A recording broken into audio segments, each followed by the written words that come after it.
Welcome to today's video where I'm going to be showing you how to recreate the iconic Vox style text effect. And this is done entirely inside of After Effects with no plugins required.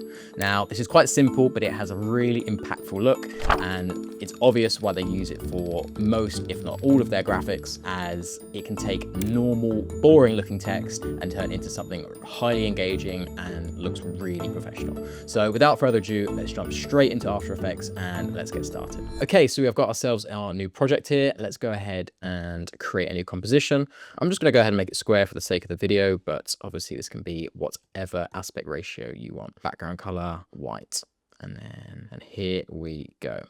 Perfect. So now we've got our composition. Let's go ahead and add some text. So I'm just going to head over to the text tool and I'm just going to type in Vox. Nice and simple. Bring that to the center of the composition, just using the align tool over here. And now that is perfectly centralized. And let's just go ahead and scale that up so we can see that a bit better. There we go. That is looking good. First step is let's find a good font. Now, I don't know specifically the name of the font they use, but the name of the family or the style of fonts is called serif. I think I'm pronouncing that right. So we're going to go ahead, open up Google and search for dafont.com. Now, this is just an online library of loads and loads and loads of fonts you can download. Go over to the serif category and we can see here there are loads of different styles. I'm going to just type in Vox and that is going to give us a preview of what each of those is going to look like. And I'm just going to pick my favorite looking one. Let's go for this one here. So I'm going to go ahead and hit download and I'm just going to install that onto my machine. It should be the same process regardless of if you're on a PC or if you're on a MacBook. You just open up the zip file that you download and double click and it's going to open up the font preview. And hit install, it's going to add that to our fonts. Let's head back into After Effects and apply this font now. So I'm going to double click on the text and head over to the font settings over here.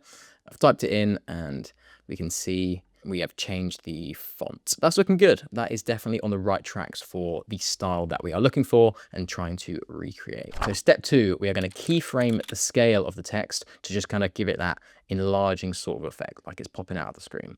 So I'm going to click on the layer and we're going to hit S on our keyboard and that is going to open up these scale options. Now I'm going to go ahead and hit the stopwatch down here and that is going to allow me to put keyframes onto the timeline, which means at this point in the timeline, it's going to be this size, and I can put another keyframe and say at this point in the timeline, I want it to be a bigger size. And as we play it, the font will increase in size, okay? So at the beginning, let's make it a bit smaller. So just by clicking on this number here and dragging to the left, it's going to decrease that scale number and therefore make the text smaller. And I'm happy with that there. And now let's move along a couple seconds in the timeline. And let's go ahead and scale that back up to the size that we want. So now we've got 2 keyframes in the timeline, 2 different scale points. And if we just hit play, we will see it slowly moves up. Now I'm going to bring those keyframes closer together, which is going to make the animation look faster. And that's because if the time between the 2 size points is smaller, then to get from the small size to the big size, it has to move faster together. So now if I hit play, that is looking good. At the moment, it just has a linear motion, which means it goes from point A to point B all at the same speed. Now that's fine, but we want to just add a little bit extra spice to this, and we are going to put something called easy ease on this. What this is I'm going to highlight both of these keyframes. Okay, so wait for them both to turn blue. I'm going to right click on one of the keyframes, and down here in Keyframe Assistant, there's going to be an option for easy ease. Now what this is going to do is it's going to change from being a linear straight line of motion, all one speed, and it's going to add a bit of a curve to it. The motion is going to speed up and then slow down. So I'm going to hit play. I'll show you what I'm talking about. There we go. Looks pretty good to me. Step number 3, we are going to add an effect called Posterize time. Now, this effect is built directly inside of After Effects, so there is no plugins required. You could either head to your effects panel, or I've got FX console installed, so I can just hit Control and spacebar, and it's going to bring up this window here that allows me to search for any effect I want. So I'm just going to type in Posterize time, and we can see it there. And let's add that effect to the layer. So what is this doing? This is essentially forcing this text layer to play at a frame rate of our choosing. At the moment, it's set to 24, which is very similar to the frame rate it was originally, which essentially means it's going to look very smooth. But if we bring that down, that number down to, let's say, 8 frames a second, so that's only a third of the frame rate, what it's going to do is it's going to play like a choppy slow motion video where essentially it's only going to show us every third frame on the layer. So it's going to look a bit more jolty instead of that smooth motion. This might seem counterintuitive, but this is just an effect that gives it sort of a scrapbook paper-like effect. If I hit spacebar now, let's have a watch.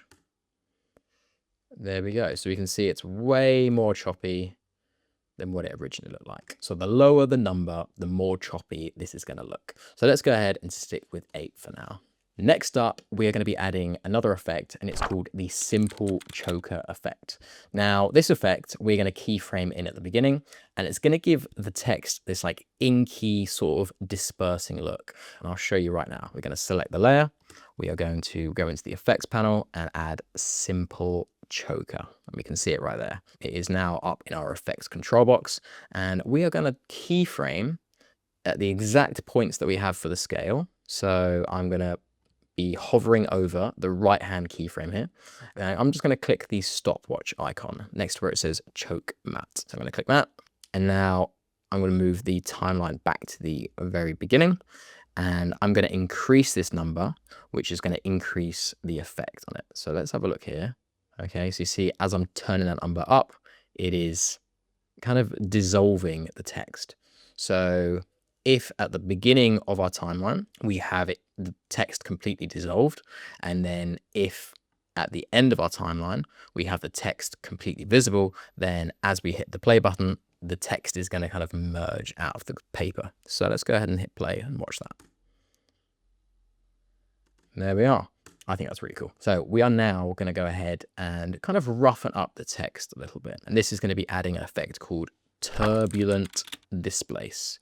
Turbulent displace, when you add it, it'll distort your text and make it look all wacky, but it basically just gets rid of those really sharp, harsh edges of text. So we're going to go ahead and check out these settings up here, and we are going to play around with the amount.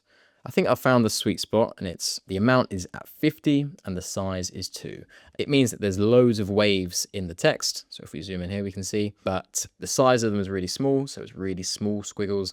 And if I just toggle this on and off, we're going to see a massive difference. And already I think that's given it sort of this paper look. And so many of Vox's sort of animation styles involve looking like it's on paper, it's hand drawn, it's a newspaper, it's, you know, like an inky effect.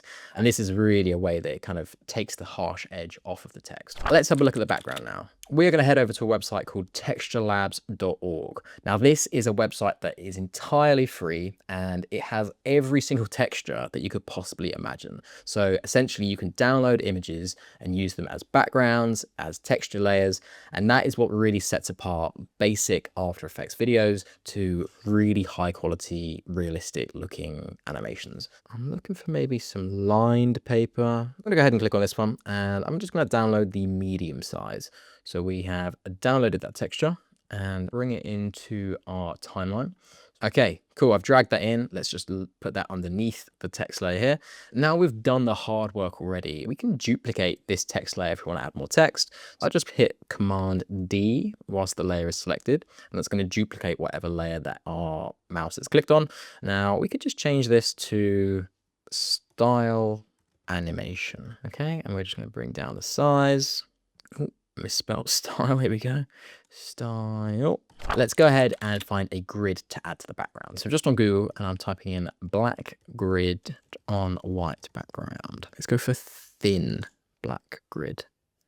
Awesome. Let's bring that in and scale it down. When we have the layer selected, we can go to the mode. Now, if you don't see this here, just hit toggles and switches, and that will reveal that. The mode is the blending mode, and this is essentially how the layer's colors interact with the layers beneath it. Currently, it's normal, but if I change this to something like multiply, then it should actually remove the white from it and just leave the black grid. And voila, there we go. That's looking quite cool. It's looking a bit too clean and precise, so I'm just going to scale that up a bit. I'm going to hit T on the keyboard here, and that is gonna bring up the opacity. Click on the number and drag to the left. That's gonna reduce the opacity from 100 down to maybe something a bit more subtle like 80 or so. So now we have our text. We're gonna add a yellow highlighter effect. So just with a simple search on Google, I typed in yellow highlighter line PNG. We've got here some nice examples. Save this, and using a tool like Photoshop or any free equivalent, I'm just gonna get rid of everything but this highlight effect, remove the background. And this is just gonna leave me with this yellow highlighter. Awesome, and let's just crop it down. Now we have this PNG, which has a transparent background. It is a yellow highlighter. It looks realistic. Let's just drop and drag that in. Let's scale it up so it covers the text. And if we just bring the layer down one, it's actually going to put it where it should be, which is underneath the text. Move it around until we're happy with how it looks. Cool. I think that is exactly where it belongs. That looks fantastic. We are now going to do the highlighter reveal effect, and this is using something called a mask. So we are going to have the layer of the highlighter selected, and we're going to go over to the shape tool at the top, and we're going to click rectangle, and we're going to draw this rectangle over the top. Now see, as we draw it, I'm revealing where the highlighter is. Okay, so what's inside of this green box is going to be visible, and what's outside of the green box is going to be invisible. So that is what the mask is. So I'm going to have it so that the whole of the highlighter is visible as we are at the end of the animation. So if I head into the mask settings, so I just hit this drop down, I'm going to click on mask path, and that is going to keyframe the mask to be at that point in the timeline. That's where the green box is going to be.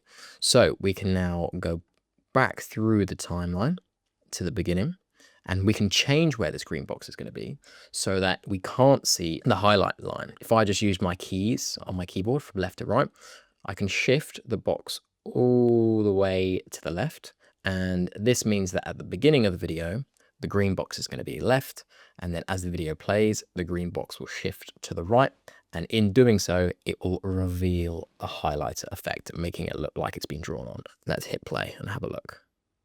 There we go. So we can see it comes in here.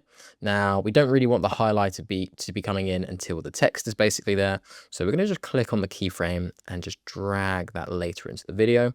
So it means about halfway through the animation, we're going to see this green box move. So that is looking cool. We're also going to click the toggle switches and modes button, and that's going to change the view of the layers. And that means that I can hit this button here, which is the motion blur. And this just basically means that as we are keyframing motions, it's going to add natural looking motion blur, so it doesn't look so rigid. So if I hit play again, this is coming along really nicely.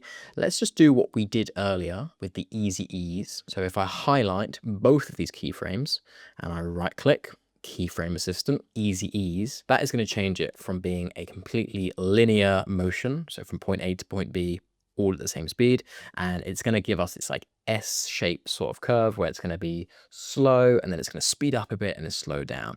So if we just hit easy ease, we can see the icon here has changed from a diamond into like a clock timer sort of thing. And if we press play again, that looks nice. With both of these keyframes selected on the graph editor, we can go to the speed motion graph. This just shows basically the speed. All right, so it starts slow, it goes fast, and then it slows back down again. So if we click these small points here, we can actually pinch this graph, and it's gonna make that mound into a really pointy hill. What this means is as it plays, it's gonna have a really fast part in the middle, and then at the end, it's gonna taper off with the speed. So if we press play now, so we can see it really goes fast in the middle, and then it slows down at the end. I think that looks great. I think it looks really good, super clean. Overall, I think that is looking really, really good. We can just play around with this as much as we want, change what comes in first, and voila. That might have been long, but that is a very brief introduction to the world of, I guess, graphics design. Let me know down below whether you want to see more videos like this, if you want to see any specific styles, or if there's any requests for tutorials, put it in the comment section below. Thank you so much for taking the time to watch this video today, and I will see you in the next one.